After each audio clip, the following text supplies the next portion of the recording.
Hi, welcome to Storytime with Gigi. Today we're going to be reading a little golden book called A Little Princess by Frances Hodgson Burnett. Illustrated by Lorena Alvarez.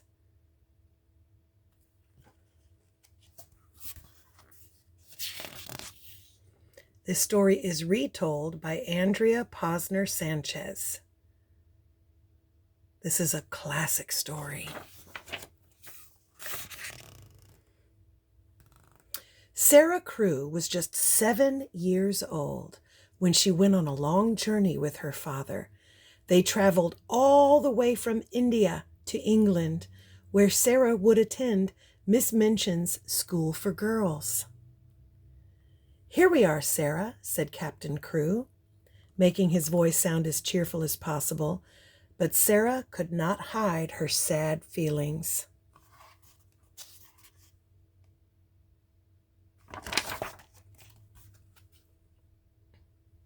Captain Crewe was going to miss his little girl very much. Ever since his wife had passed away years before, it had been just him and Sarah. Before sailing back to India, he bought her fancy clothes, fine books, and a beautiful doll that Sarah named Emily.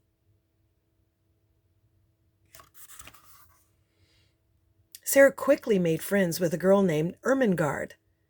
She made other friends too by telling the girls wonderful stories. One day, Sarah noticed someone else listening. A girl with dirty clothes and a smudged face. This girl was not a student. She worked at the school, hauling coal and scrubbing floors for Miss Minchin.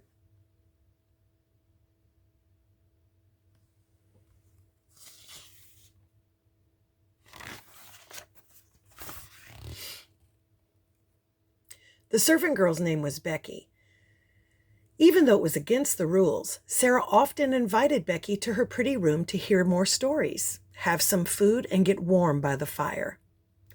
Sarah's kindness made Becky very happy. "Once I was standing in the street and I saw a real princess," Becky told Sarah. "You remind me of her." Sarah wondered what it would feel like to be a princess and do good things for people. "I think I will begin pretending that I am a princess," Sarah said.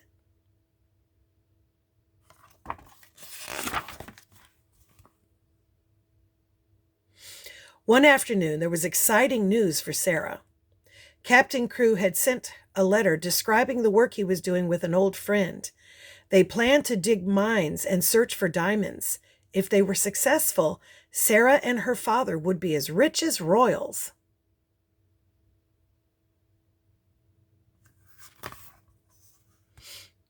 Then on Sarah's 11th birthday, she received another letter, one that changed everything. Sarah was told that Captain Crewe had never found the diamonds. He had become very ill and passed away. Suddenly, Sarah had no family, no money, and no place to go. "You are like Becky now," said Miss Minchin. "You must work for your living."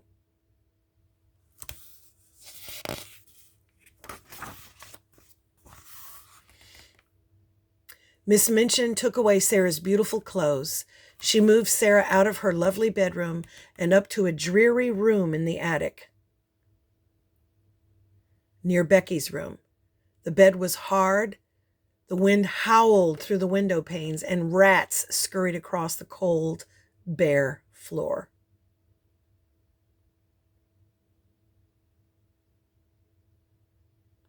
Do you see the snow coming in the window?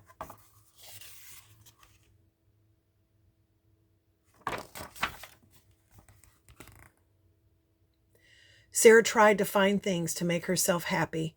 Watching the sparrows hopping around on the rooftops, Sarah felt as if she had the sky and the world to herself.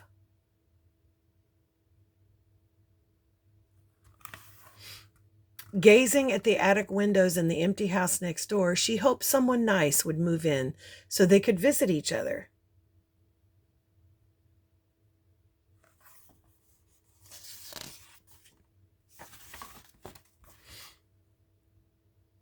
One day, Sarah had a big surprise.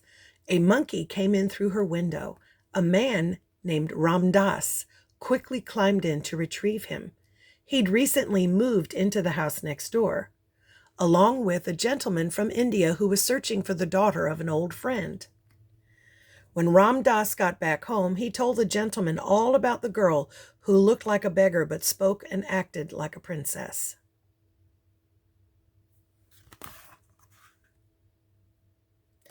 It was hard being a servant. Sarah was often cold and hungry. Even then, Sarah decided she would always remain a princess on the inside. She found money in the street one day and used it to buy 6 buns at the bakery. Sarah planned to eat them all until she saw a girl who looked even hungrier than she was. Sarah gave the girl 5 buns and kept just 1 for herself.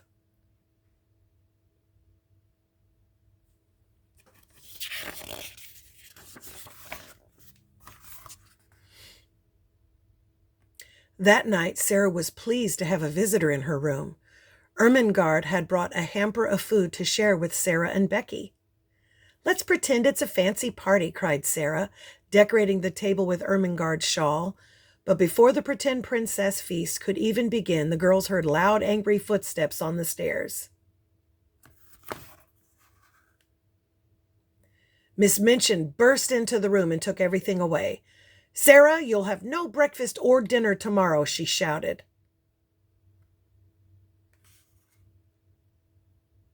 How cruel.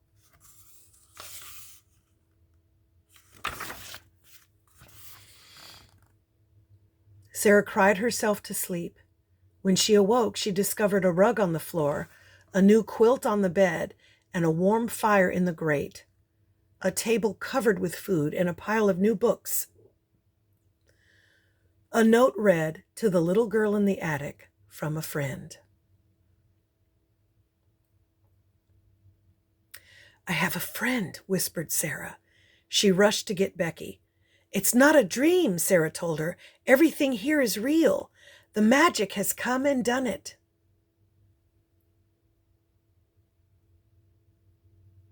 Wow.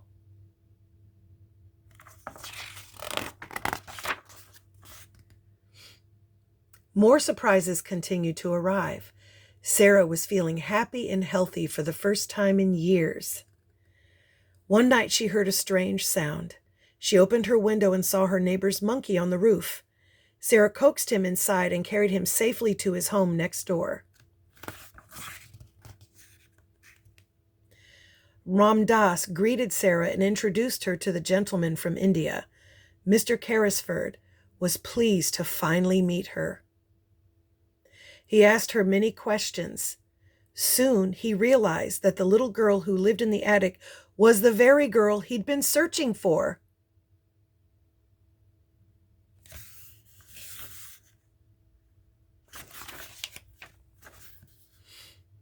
Mr. Carrisford explained that Captain Crewe had been his friend. Like Sarah's father, he had also become ill while searching for the diamonds, but he had recovered, and then he'd found millions of diamonds. That was when he vowed to find Captain Crewe's daughter and take care of her. "I've been looking for you for 2 years, the gentleman said. "And I was at Miss Minchin's all this time," Sarah said in a whisper, "right next door." Sarah never went back to Miss Minchin's. She had a home again and people who cared for her, and more money than she could imagine. Becky had a new home too, when she came to live with Sarah and Mr. Carrisford.